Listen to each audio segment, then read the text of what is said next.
will be taken at its appropriate discussion. Public input on an item on the agenda or consent agenda may be identified and requested for consideration by the board at this time. The board may request an item be placed on a future agenda or for a consent agenda item to be moved to the regular agenda for public comment. So do we have any public comment? We failed to do this last time, so we want to officially welcome and introduce Steve Mahaffey. Is that how you say it? Yes, ma'am. All right, welcome. So tell us about you. Well, a little background. I currently work at Angelo State University in the athletic department as the business manager and operations manager there, also the associate athletic director. Little background on me, I actually started off Texas Board of Accountancy in Austin, moved here to move closer to family, worked in civic events in Don Maynard's position. From there, moved up to the budget office, and from there was in the city manager's office as the internal auditor. So, and now I'm again back at ASU, so I feel like I bring a little bit of knowledge and background to this board as well, so hopefully I can help out. Thank you and welcome. Thank you. And Sid, did you have? Yes, I just want to bring up about one of our workers who passed away a couple of weeks ago, Mr. Charlie Acevedo, one of our great workers. He'll surely be missed by our whole staff as well, and I just wanted to make sure that we've mentioned him in this meeting as well. Prayers go out to his family. Okay, consent agenda, consideration of approving the August 25th meeting minutes and presentation of the financial report and event calendar. The financial report should be, as of now, it's August 31st. The one that we did send out was July 31st. They hadn't updated the system, but I was able to get, Don was able to get August 31st for us. So overall view, we're in the black.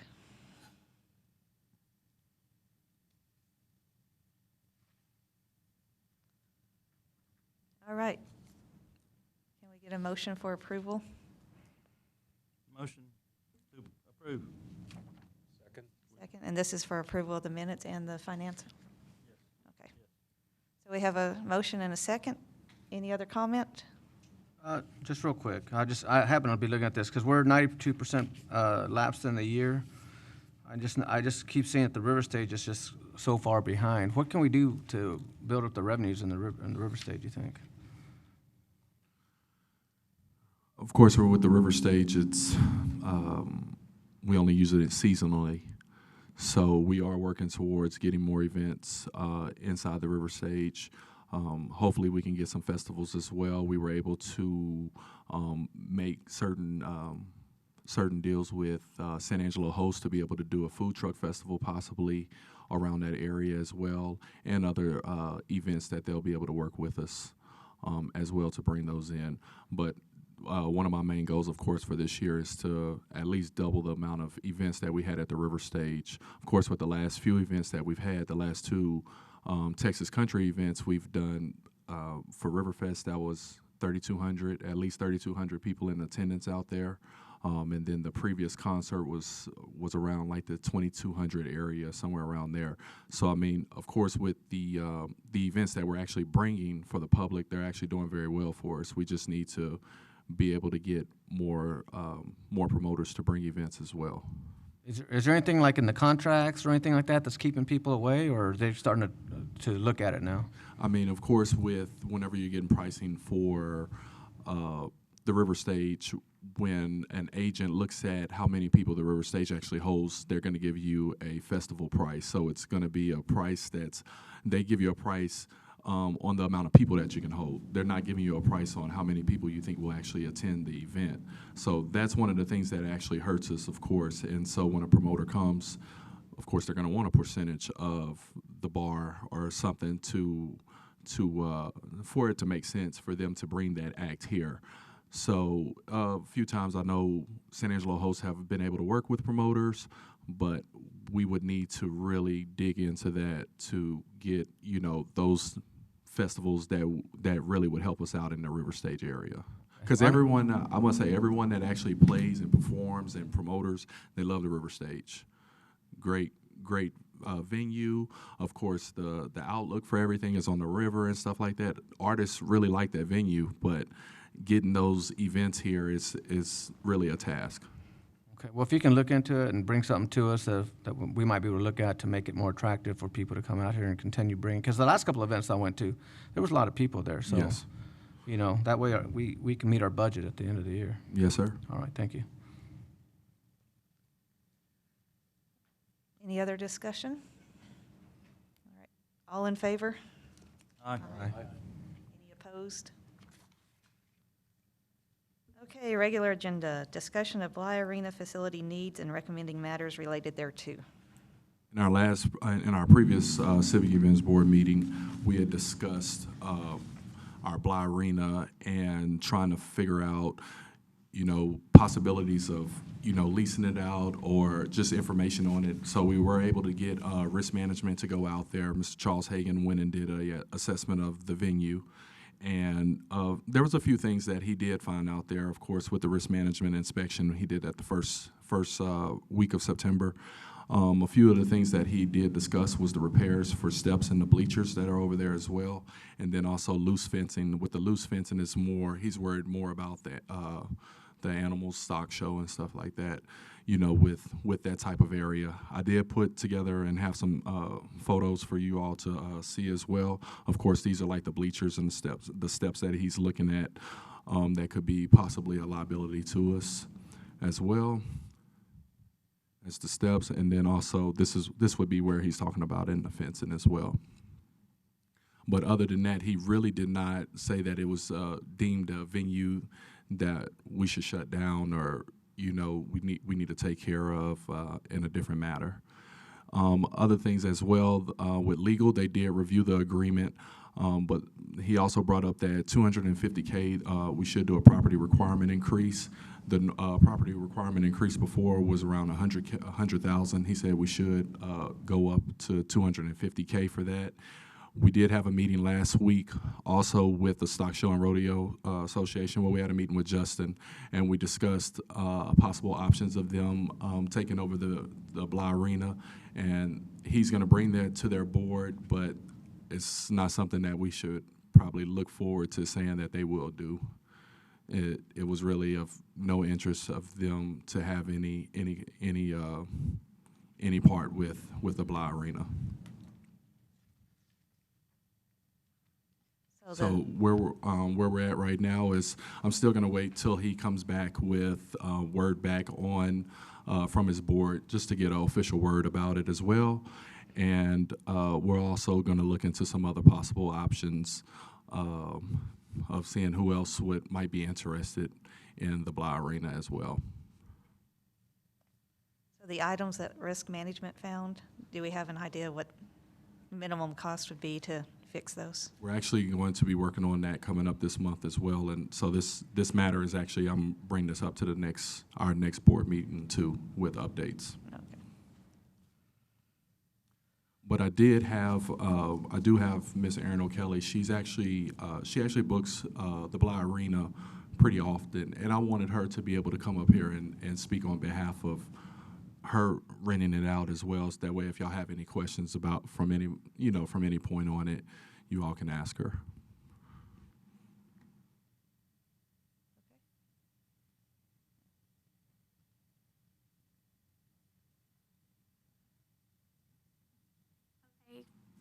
Okay, Okay, I wasn't really prepared to speak or know that I was speaking, but I rent the arena right now on a weekly basis for actual events and practices.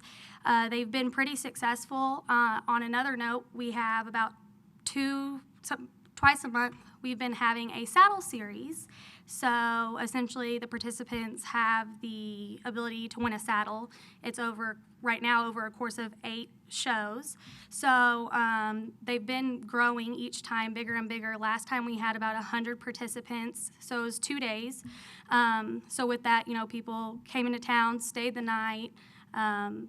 So it brings business to the community, not just to the arena. So, they've been really good. They keep growing. If this is something that y'all would be interested in, I know that there's certain things that could be done, that potentially more people would want to rent it. Just concerns that I've heard over the course of renting it since June. And with that, I think that the more people would rent it, and it could be something that could potentially be booked, every weekend. There are arenas that are close to here, like Abilene and Sweetwater, and they have facilities similar, or even the Red Barn is, potentially has the potential to be better, and they stay booked year-round, every weekend. Like, I've checked into renting those, and you have to book within at least 7 months in advance. So a lot of the stuff is just minor, but aside from that, it's getting bigger and bigger. And I think it could be something that, could be year-round. This was our first time, so we were just giving it a whirl, seeing how it would work, and so far it's been good. So we all like the Red Barn. A lot of other people like the Red Barn. We have people from Midland, Odessa come, past Abilene. We've had some people from Weatherford come, so I like renting it, and I hope that the option to rent it stays available. Thank Listen, you. I appreciate you coming. I'm just curious, of the 100 or so that come, how many are out of town, from out of town? Well, so the Thursday night ones that I have, they're not quite as big because they start at 8 and it's on a weeknight. So we average about 20. So, I would say roughly 50 to 60 of those are from out of town because, we have our regulars that are local that, can get off at work at 5, make it on time, and then get back in time, not in the middle of the night to go to work the next morning. So that's kind of how I would gauge it, that mostly the people that come to the ones on the weeknight would be the locals. Thank you. Yes, sir. Thank you.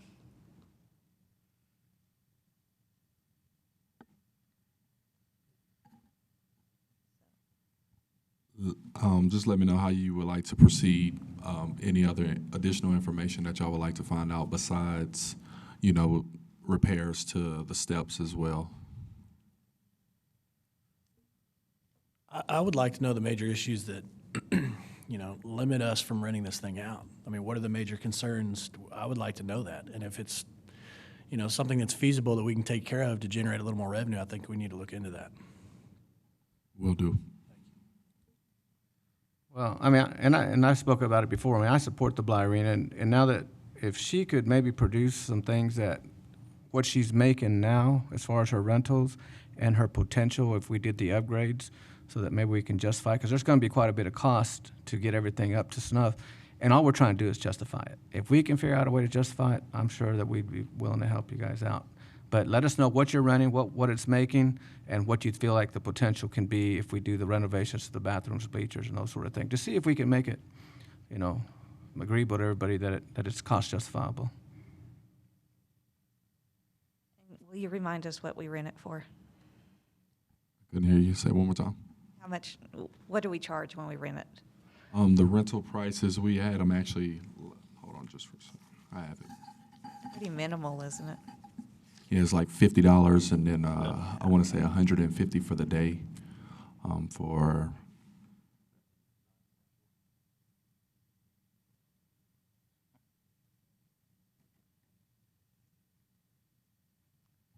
the private rentals, $50 for 4 hours or $100 for the day.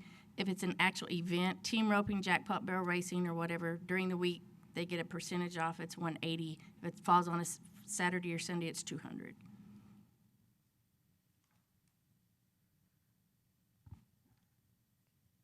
Any other discussion? Anything else we want him to look into? Oh, okay. I do wonder how those rental rates compared to.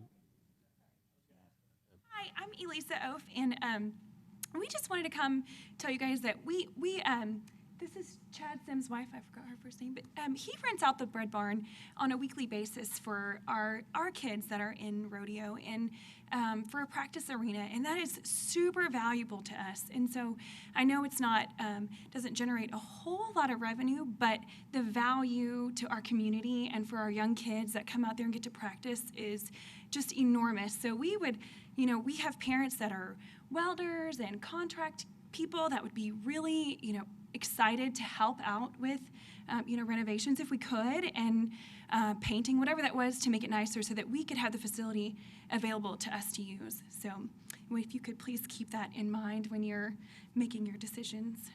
So. Lisa, I have a question. So the condition that it's in right now, I mean, obviously there's some risk management issues, but is it conducive to what you do as far as y'all Absolutely. renting it? Absolutely, So yeah. if it absolutely. stayed as it is, y'all could still Oh, yeah. use it like you use it now? Yep, absolutely. Okay. And like I said, there's, there is a few areas that really could use some work just for safety concerns, but my husband's a welder and he knows how to fix that, and so he would be more than happy to come in and be a part of that. But we use it every single week. Our kids use it, and especially, with all the rain that we have, we don't have another place to practice. So it's huge for our kiddos, and this is our rodeo seasons are fixing to get started, and so. Thank you. Thank you. Thank you.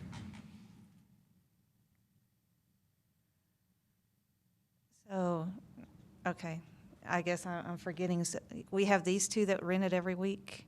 Yes, ma'am. Is there anybody else? I mean,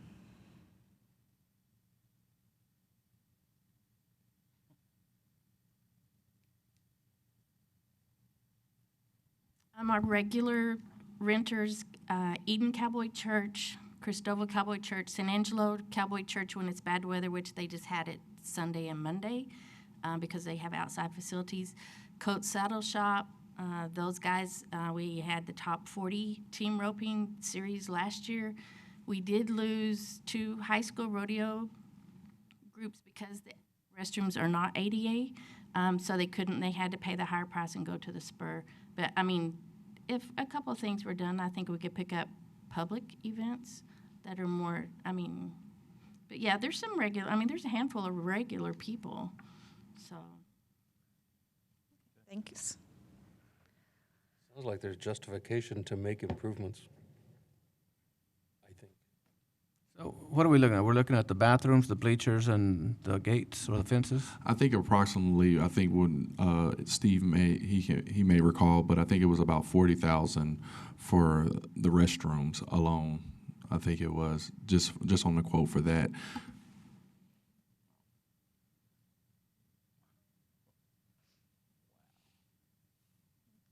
So, Is there a way to do some sort of community fix-up type program? Where's that fall in the risk management? Could be done on a limited scale. We have to depending on what work is done, we have to make sure there's insurance coverage and skilled workers. Painting, I'm sure, could be done. if we fixed up everything but the bathrooms, maybe I'm just way out there, but on these events, you can rent of bathrooms now that are pretty fancy for porta potties. Yes, ma'am. Would that be a suggestion? On events like that? I think it can be a suggestion, So. definitely. It's something that we can look into as well. We're to 40,000 right now, so. Yes, ma'am. I'd like to ask them, do you think that the events that y'all hold, y'all be okay with porta potties out there versus?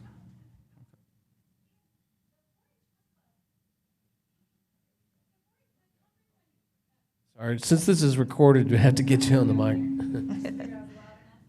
The Tom Green County 4-H Horse Club was interested in helping too, so they didn't get a whole lot of response back. They submitted that we wanted to come out there and do community service out there, and there was no response given that anybody really wanted us to go out there. So we want to use it, and the 4-H Horse Club has plans to use it. We're going to have 4 rodeo series out there that bring in not only speed events but also show events also. So and it is a local event, but still it's people coming to our area. So. Who do they need to talk to get the risk management side of it taken care of, as far as what they would be allowed to do and what they wouldn't be allowed to do? Like you said, painting they could probably do, but if her husband's a welder, is that going to? First, it would need to start with a written proposal as to state what they would like to do. And then when we'd run it through risk management and our city attorney. Okay. And the other big question, since it's civic events, the events that y'all would bring in, would they require overnight stays? I don't think the horse series is an overnight stay, no. And I don't think that Erin has anybody. Oh, you do, she does, yeah. But they pay for their rentals. Right. So I know she charges for those and then we pay the city for those. Okay. Thank you. I had one question. Carl alluded to this. As far as the fees go, how is that comparable to Sweetwater, Abilene?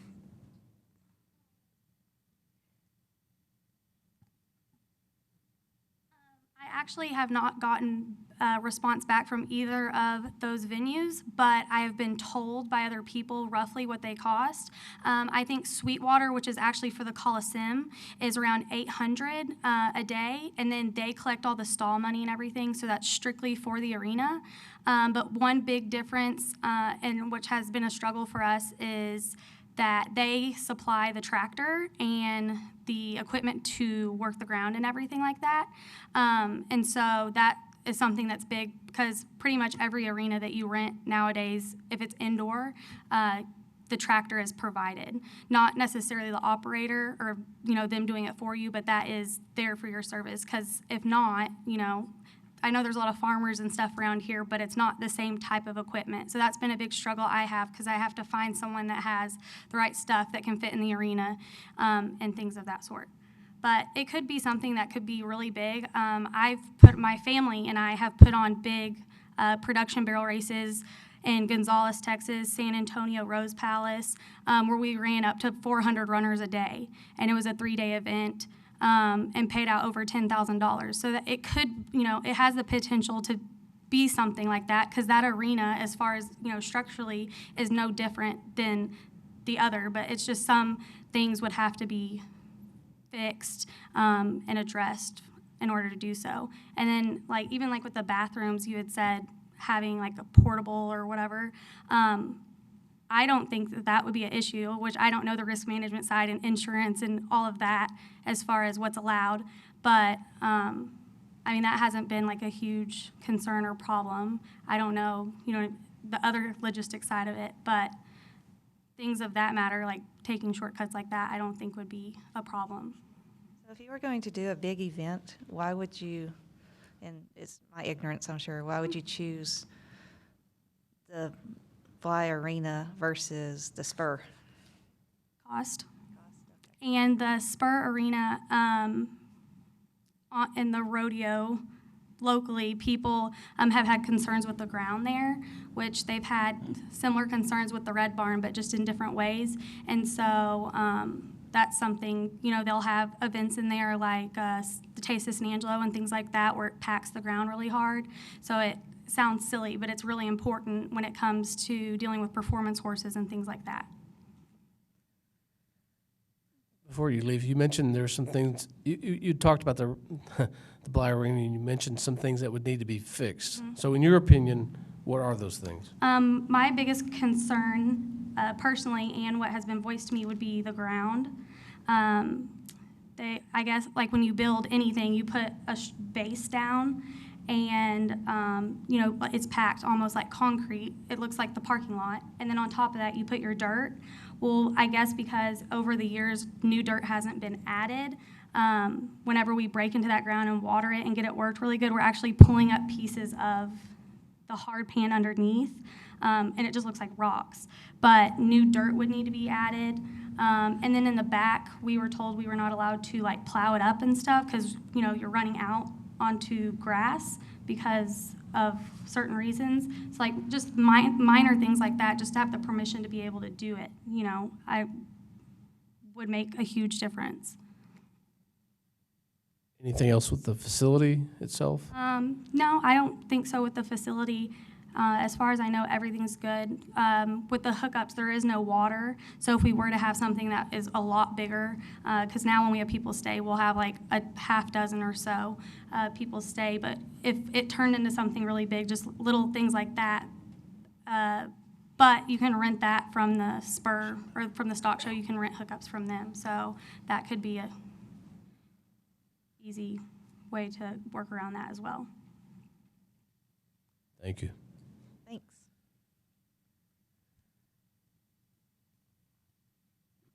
So with those concerns, can we just get another cost breakdown? Yes, ma'am. What are y'all's thoughts? I'd like to see it. Do you think the council is open to what we're looking at here?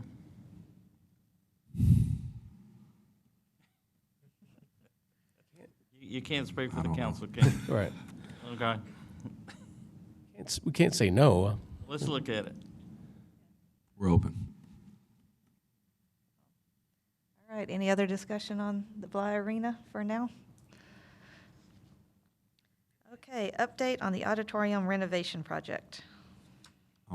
This was something that was asked from you all to actually have someone speak about it. I have Mr. David Knapp, who's the project manager, overseeing the auditorium project, so he'll run through the slides for you all.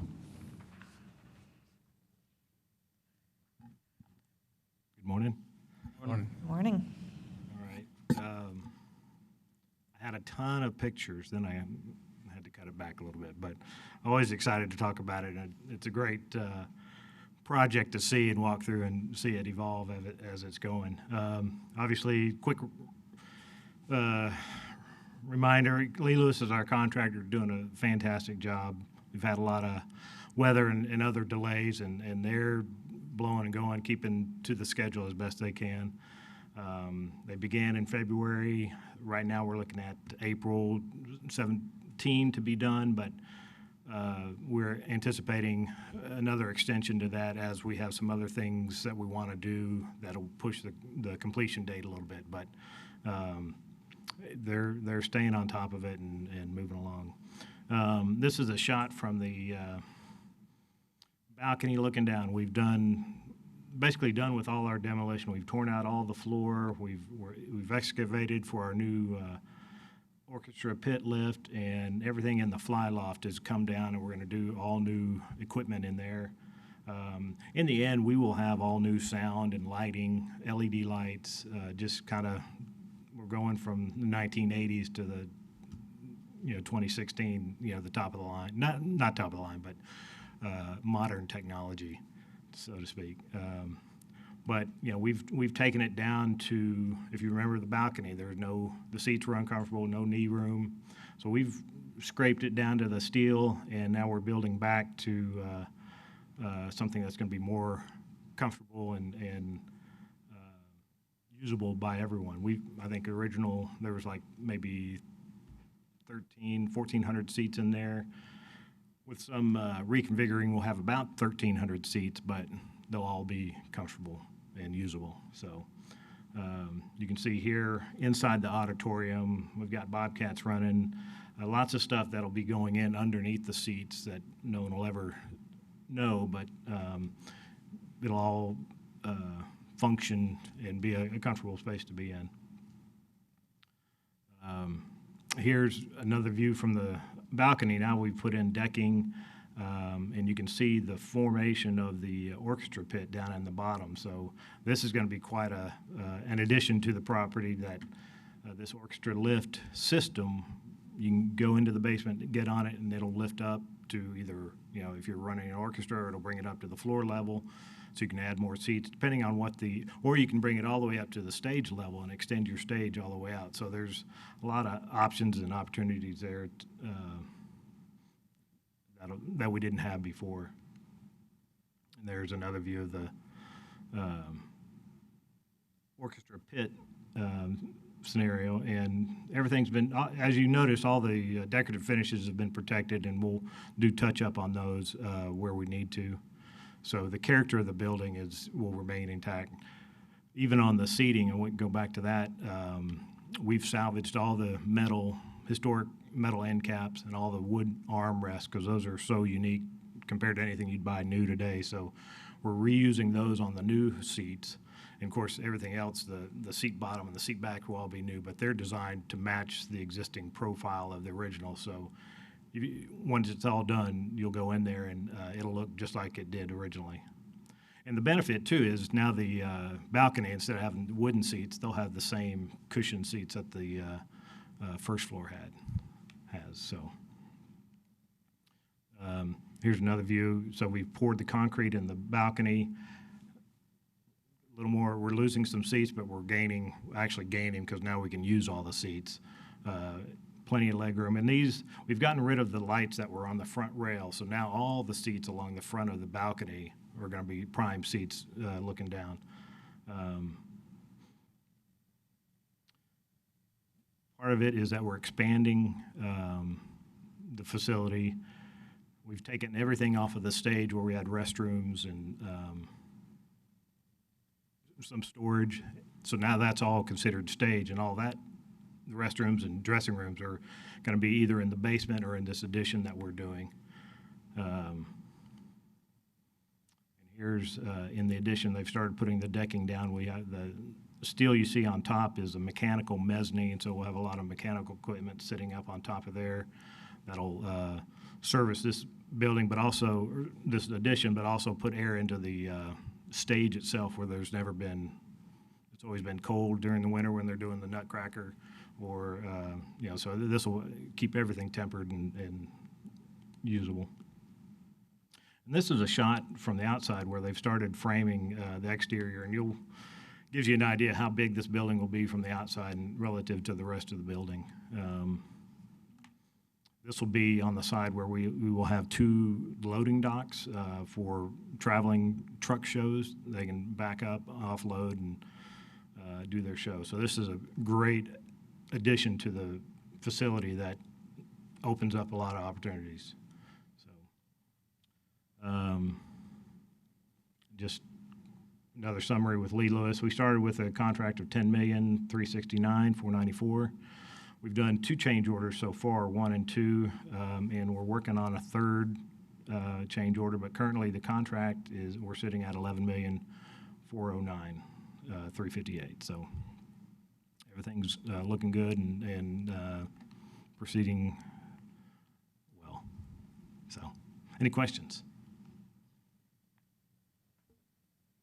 Looks good. I had one on you had mentioned that the completion date could be extended. Is there a rough idea on how far out we're extending that? This change order 3 that we're looking at doing, it's base bid. We did not finish out the stage level of the annex. And so we're getting a price for that. That's going to be where a lot of the dressing rooms, changing rooms, some equipment and storage, a small rehearsal room. We're getting pricing on that. When we get that, I think that'll add some time to the contract. They've had 69 weather days to date.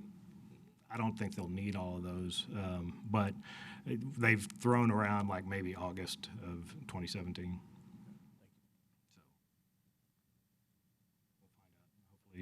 We're hoping to have the pricing and these days figured out. I want to take it to council on October 19th, so hopefully real quick. That's looking good. That's exciting. All right. Are you giving hard hat tours? Absolutely. Contractors there every day, and they're always happy to. And I can certainly meet any of you guys down there. We can get a hard hat and walk around and take a look at it. So, anytime. All right. Thank you. Thank you.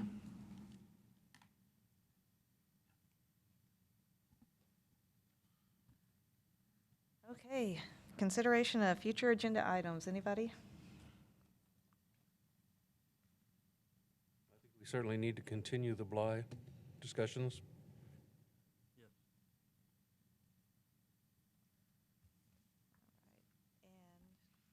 So, motion to adjourn.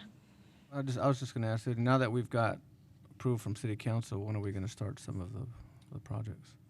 On some of the projects, we're actually already trying to put a timeline together. So starting off, we do have the sewer project. We're working on details on basically for the timeline, making sure the requirements are there already. That's one of the biggest concerns right now is getting the sewer done and also re-roofing the convention center. Of course, with the last rain that we had, the convention center took a beating as well as the Coliseum as well. Not roof-wise on the Coliseum really, but just the outer ring and just saturation from certain areas and stuff like that, leaking into like the VIP room as well. But we're actually putting all of those things in order right now. A few of the items we'll have done for the Coliseum before the rodeo. That's what we're hoping to get done for them.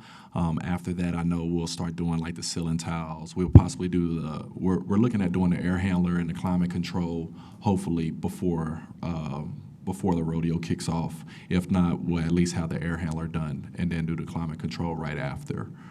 But I'll have a timeline for you all at the next meeting. I'll try to put one together for you.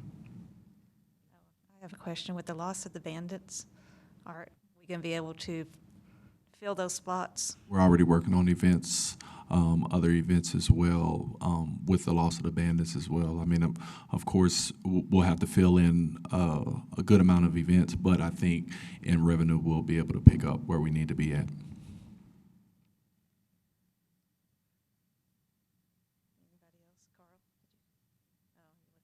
Something. Okay. Anyone else? Motion to adjourn.